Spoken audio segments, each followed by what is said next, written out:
Nandito po ako sa Dolomite Beach at ang tawag dito ay Manila Bay Walk, Dolomite Beach.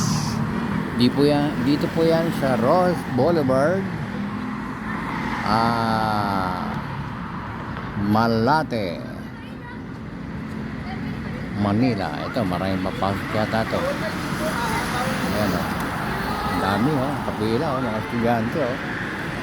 Ano kaya ito? Libre kaya ito? Baka may nag-sponsor, entrance. Ano yung libre pa nyo? Opo, May sumagot na. May bayad din siguro. Kaya lang, pero ano daw? ano na, baka nagbayad na. Papasukin na lang kayo kung ilang kayo.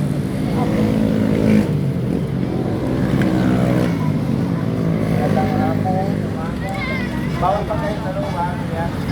Sabi, bawal pa kayo. Bawal pagkain. Eh di huwag muna kayo kumain. Dami na po. Bawal tayo, dami ako. Bawal daw pagkain sa loob. Bawal tayo. Papa ako. Nakain ako eh. Papa ako, yes. Anong grade kayo? 6 po. Sa anong eskwela niyan? Kasi Gregory po. Ha? Kainta. Kainta pa kayo galing? Opo. Isang bus kayo? Dalawa po. Dalawang bus. Galing ha? Kainta. Sino mayor ngayon doon? Sino mayor niya ngayon sa Kainta? Sino mayor dyan sa Kainta? Hindi niya alam. Sige mo ito mga kabataan sa Kainta, hindi alam yung mayor nila. Oy, picture daw. Ma'am, pwedeng malaman. Sino po mayor sa Kainta? Ano po? Si Mayor Ellen Nieto. Wala na yung dating announcer. Si Mayor Monilagan po. Monilagan na lang. May na. Wala. Thank you po.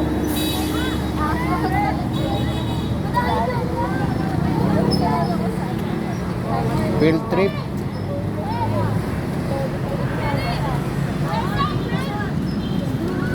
Field trip. Grade 6.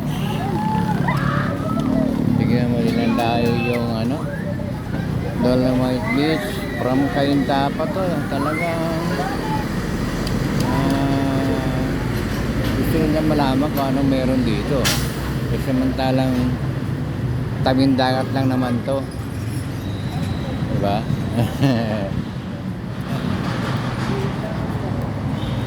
Morning po.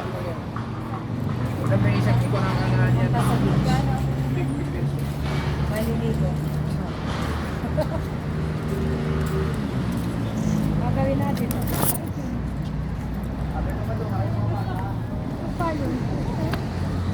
Eto.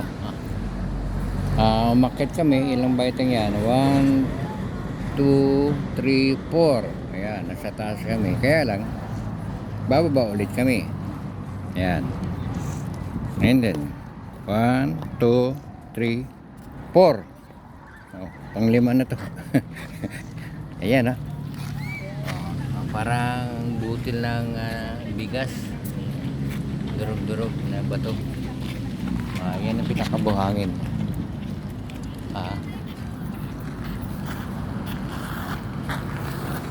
Ayan. Yung mga pumasok na mga estudyante. Kaya na sila naangan dyan. Ayun, ang lawak ang lawak nitong area ng Dolomite Beach. Hanggang doon. Dito lang may tao, doon wala pa ibig sabihin may panahon na dinadayo ito ng dinadagsa. Ibig sabihin may panahon na dinadagsa ito. Halos siguro mapuno na ito. Dito lang muna ang tao ngayon, konti lang. Konti lang. Kumbaga, siguro pag linggo may mga okasyon. Ito, nasa taas ako. Pagbababa ako, siguro ang taas mula dito sa kinalagyan ko, kinatatayuan ko, pag bumaba ako doon sa tubig na yon, malamang ano yan, kasing taas na ng tao, mga 5 feet. Pag tumayo ka dyan, yan kasi yung nakatayo na yan, yung parang ulo nila nasa tinatapakan ko na, lampas 4 feet, 5 feet siguro. Ayan, ayun, meron pa, 2 bus daw ito eh. Ayan, parating mga kabataan. Ano kaya ang leksyon na makukuha ng mga kabataan dito? Aware sila na yung malapit sa dagat, kasi doon sa lugar nila walang dagat doon, mayroon mga ilog. So itong field trip na to ay para i-introduce sa kabataan ano ba itsura ng malapit ka sa dagat, kasi pwedeng makita yung dagat malayuan eh. Pero ito malapitan eh, pwede ka nga umapak dyan eh. Kung papayag yung mga security guard dyan, pwede mo ilublog ng paa mo dyan dyan Biki, nakatinelas ka, lumublob ka doon Sige na. Hindi, nakatinelas ka naman, sige na lang. Atina, dito. Dito po, pizza. Tinyo Jairo. Wala namang bantay, pwede ilublob yung paa siguro. Pwede po. Parang may asin yata. Yan eh, gamot. Si madam kasama yata yung anak. Ayan nagtanggalan ng sapatos yun iba talaga yung pumunta kayo ito nailublob mo yung paa mo experience nailublob ko yung paa ko rito ayun, punyanta namin nailublob ko, talagang nakarating ako doon, ganoon ayun ang bibida mo sa mga kausap mo. Nagpunta kami ng Dolomite Beach, nakarating na ba kayo doon? Ay hindi pa, ang ganda ron.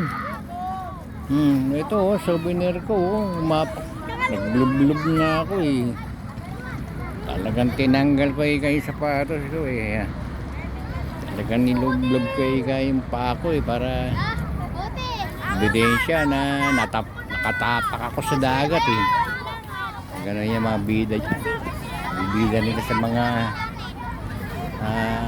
kapitbahay nila, kalaro nila na hindi kasama dito. Pumunta kami doon ang Mike Beach mga ganon. Umapak pa ako doon sa tubig. Ayan, ganyan ang mga kwento niyan. Medyo iinggitin yung mga kapitbahay, kalaro, kaeskwela. Ay, sabagay, kaeskwela, nandito siguro sila. Ayan.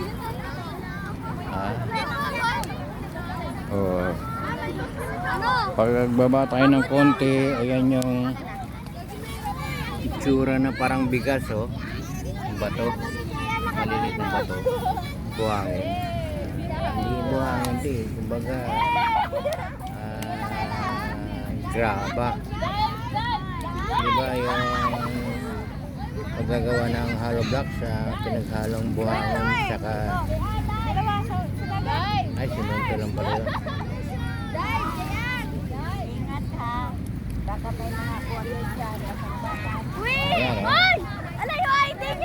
Ayan medyo ito upo ako. Ayan, mataas. Medyo mataas yung waterproof daw yan. pinanggalingan ko. Tapos bumaba ako. Alala ko.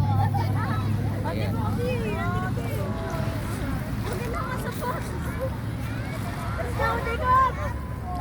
Ayan, kalublog.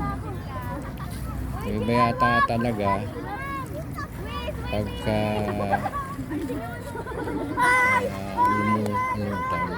lumusong ka merong malinis naman Baka pwedeng gamot ito sa mga arthritis kaya. O ano man, kati-kati o ano.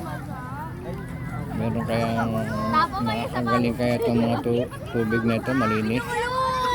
Malinis oh. Oh. Ang kulang na lang dito, mga lumalangoy na isda. Nag-ambisyon ka pa, Danilo, na may makikita kang mga isda. Malay natin, di ba? May nakarating dito. Oh, wala eh. Wala kang makita. Ibig sabihin, ibig sabihin, hindi nila type in tubig siguro. But, namimili rin siguro ng isda. Ayaw nila doon sa puting buhangin. Ayan, maalon. Lakas ng bakit yung alon, no? Ayan. So, kayo po ay nanonood Sa cellphone ko. sa Danilo Dizon TV. Maraming salamat po sa inyong panonood. Pakisuporta lang po, pakipindot yung like dyan sa baba at saka yung aking picture para lang mabas yung salitang subscribe. Pakipindot na lang po. Maraming salamat po muli. Danilo Dizon TV. God bless po.